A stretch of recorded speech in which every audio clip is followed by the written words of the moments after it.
Bien-aimés dans le Seigneur, Shalom. Nous sommes le mercredi 3 novembre 2021 et nous sommes dans la joie de nous retrouver pour une nouvelle méditation biblique. Nous vous saluons au nom de notre Seigneur et Sauveur Jésus-Christ. Nous allons lire un texte dans la première lettre de Paul à Timothée, le chapitre 2, du 1er au 3e verset. 1 Timothée 2, 1 à 3. Et nous lirons dans deux versions, Louis II et Parole de vie. Voici ce que déclarent les Écritures.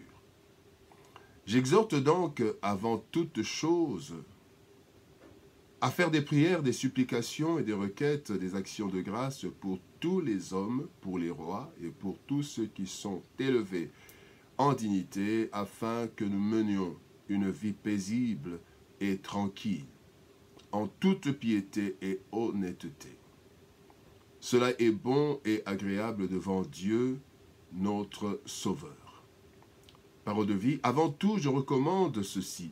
Il faut faire des demandes à Dieu, le prier, le supplier et le remercier pour tous les êtres humains. Il faut prier pour ceux qui nous gouvernent et pour toutes les autorités. Alors nous pourrons mener une vie calme et tranquille en étant fidèles à Dieu et en nous conduisant bien. Voilà ce qui est beau et ce qui plaît à Dieu, notre Sauveur. Bien-aimés dans le Seigneur, paix et tranquillité, tel est le thème de notre méditation de ce mercredi, 3 novembre 2021. Tout être humain recherche la paix et la tranquillité. La paix étant un état de repos intérieur et de calme. Et la tranquillité est l'absence d'agitation ou de trouble.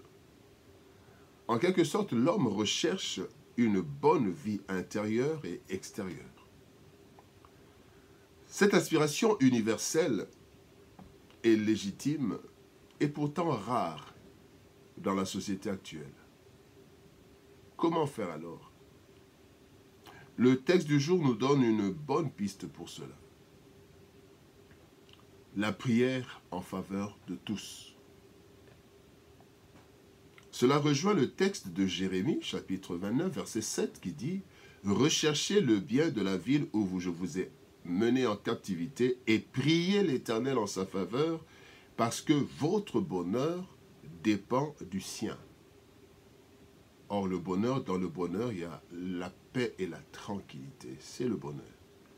Voici alors ce que nous devons savoir. Trois choses. La première chose, c'est que la vie, bien-aimée, est influencée par les hommes. La vie de chacun de nous est influencée par les hommes à partir du berceau, passant par la maison, le quartier, l'école, la société, etc. Chacun de nous est influencé en bien ou en mal par des hommes et des femmes. Lorsque la Bible dit dans Romains chapitre 12, « Ne vous conformez pas au siècle présent », la Bible reconnaît donc par là l'influence des humains sur les comportements de la société. Voilà pourquoi il est important de prier pour tous les hommes. Paul dit, j'exhorte donc avant toute chose à faire des prières, des supplications pour tous les hommes. Parce qu'en fait, nous sommes influencés par des hommes et des femmes que nous rencontrons, avec lesquels nous vivons. Il est important de prier pour tous les hommes. Deuxième chose, la vie est influencée par les hommes, nous avons vu le premier point. Le deuxième point, la vie est gérée par les gouvernants.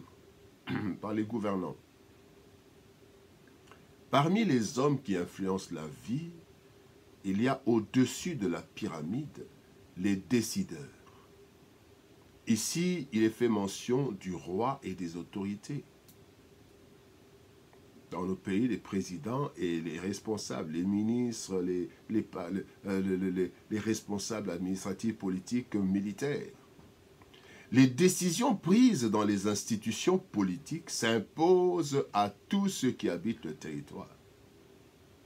Ainsi, même si nous ignorons ce qui s'y passe, les décisions politico-administratives ont un impact sur notre vie.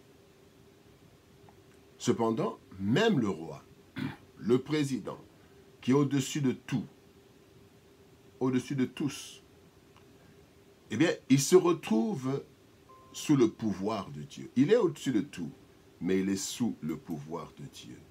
La Bible nous dit, dans Proverbes chapitre 21, verset 1er, « Le cœur du roi est un courant d'eau dans la main de l'Éternel.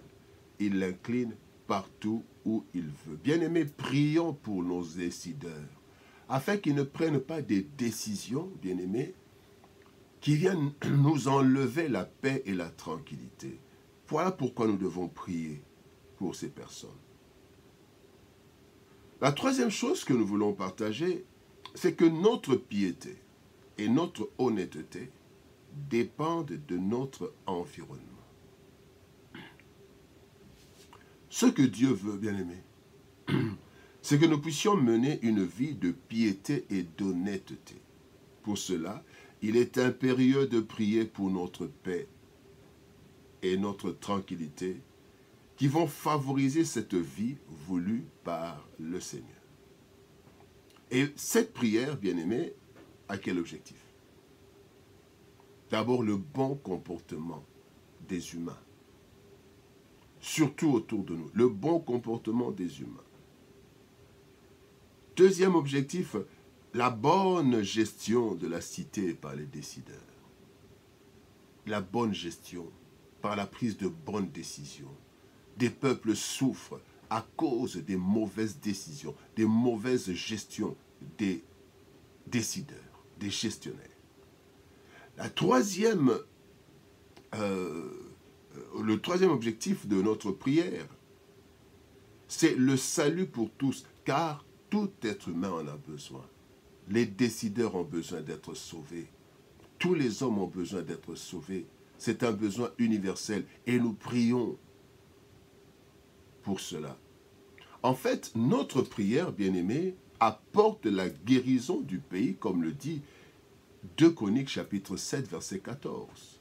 « Si mon peuple sur qui est invoqué mon nom s'humilie, prie et cherche ma face, et s'il se détourne de ses mauvaises voies, je l'exaucerai des cieux, je lui pardonnerai son péché et je guérirai son pays. » Bien-aimé, notre prière apporte la guérison du pays. Et la guérison du pays, c'est la guérison des hommes et des gouvernants.